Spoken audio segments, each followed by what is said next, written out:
Alright, so for day 3, you can either do sgraffito or you can do the slip trailing option. So if you're choosing the slip trailing option, this is going to be what it looks like without the glaze. And some things you're going to need are your Project at Leather Hard. You're going to need either a black slip or a clay body slip. You can also try this slip trailing bottles or an empty bottle, a needle tool, and maybe something to possibly stir up the inside of the bottle. So I always like to kind of shake it, double check, put a needle tool in, make sure that it's coming out, and just kind of testing on the table to see how each bottle feels.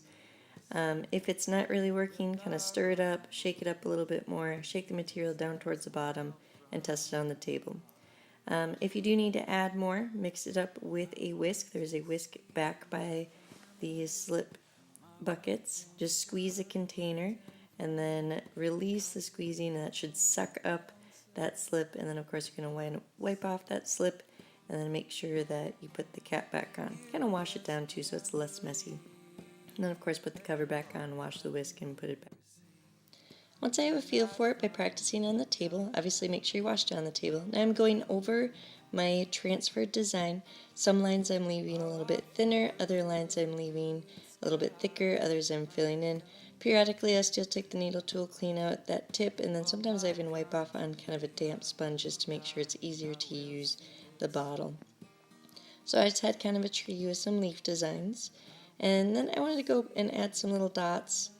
Now, one thing, you cannot put a plastic bag over this until the slip is dry. And I always like to go back and take care of any sharp areas anyways. So now that they're a little bit drier, I'm just cleaning up any areas that weren't crisp. And I'm just going back, cleaning. Now there are a couple spots that are a little bit wet, so I have to be careful. But just making that look just a lot cleaner. This will look a lot nicer. Kind of pushing down on areas that are sticking up weird. But of course, making sure that it's not tacky. Once I feel good about my design, then I am going to lightly bag it up. Just kind of touching up a couple spots here. Alright, feel good about that.